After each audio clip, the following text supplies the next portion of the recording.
Texas Republicans are considering an amendment which would prevent Democrats from winning any state election in Texas. Listen to this. Republicans in Texas are considering a number of amendments that they voted on and we're awaiting results on. One of which would require any candidate for statewide office to win a majority of the counties in Texas, 254 counties in Texas. The reality, of course, is that this would make it absolutely impossible for Democrats to win in Texas. Because when Democrats win in Texas, they're not winning a majority of the land area. They're winning certain high population counties. So if you say, hey, there's 254 counties, in order to win, you need to get half plus one, which I guess would be 128 counties. If you win the popular vote in Texas in a statewide office, but you did not win 128 counties, then you don't get to actually hold that office. This basically means Democrats can't win. Republicans, as many of you probably suspect, dominate most of the sparsely populated rural counties.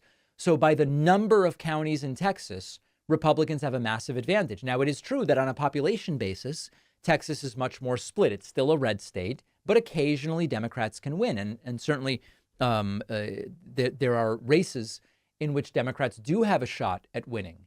But the idea here is that you are going to allow Texas to be controlled by the barely populated red counties on the map, even more so than it already is to a degree.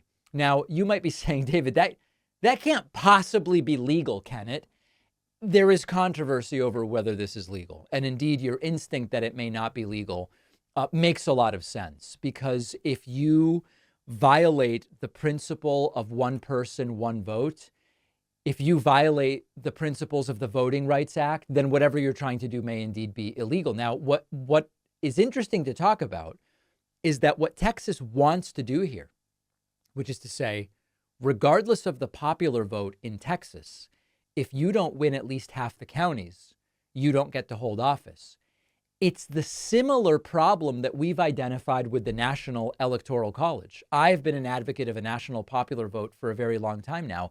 If you think about the concept of one person, one vote, the Electoral College gives smaller states proportionally more power on a votes per capita basis than larger states. It gives, therefore, the individual voter of Wyoming more power than the individual voter of North Carolina. In a sense, it is not one person, one vote. Now, I'll give you the math of it in a moment, but we already see this in practice. Presidential candidates focus their campaigns on the swing states where you have an uncertain outcome. Now, I know Trump is lying and saying we're going to win New Jersey and New York. He's not going to win New Jersey or New York. He doesn't know what's going on. He's been spending a lot of time in a courthouse in New York, so he's been doing rallies geographically nearby. But there's really no sense to either candidate, quite frankly, going and doing rallies in California or Connecticut or places that are skewed very much one way or the other. This is why they go to Wisconsin and they go to Georgia and they go to Michigan and states that are potentially going to go one way or the other. So you have a predictable majority in certain places, and then you focus just on these few spots. So now let's get back to the math of it. How is it that if you get one vote in Wyoming, it's worth more than if you get one vote in North Carolina? Isn't it just one vote either way? And the answer is very much not, because of the Electoral College. Let's see. I'm going to challenge myself to see if I can explain this clearly. Wyoming has 3 electoral votes, okay? North Carolina has 16 electoral votes. 3 in Wyoming, 16 in North Carolina. The population of Wyoming is 581,000, whereas the population of North Carolina is just under 11 million. So if we say, how many electoral votes per person are there in Wyoming?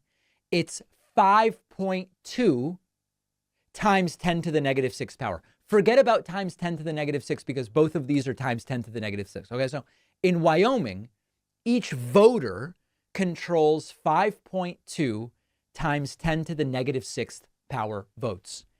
In North Carolina, with 16 electoral votes and nearly 11 million people, each vote is worth 1.5 rather than 5.2. So again, forget about times 10 to the negative 6. We zero them out.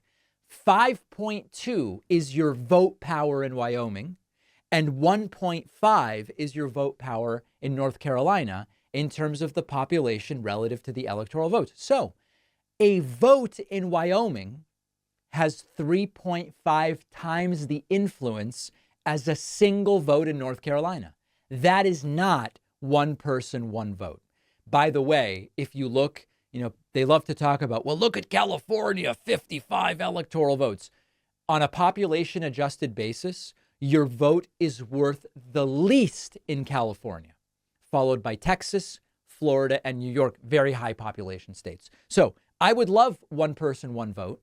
The way to actually get to one person, one vote is no more electoral college. And what Texas is considering, what Texas Republicans are considering in light of this amendment that they have going, is essentially doing the same thing we've done nationally, which is get away from one person, one vote and get into this, well, yes, everybody gets one vote, but you've got to win half the counties. And if not, you don't win.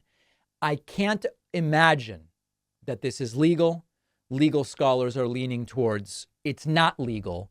Let's see what happens with the vote. And these people are desperate.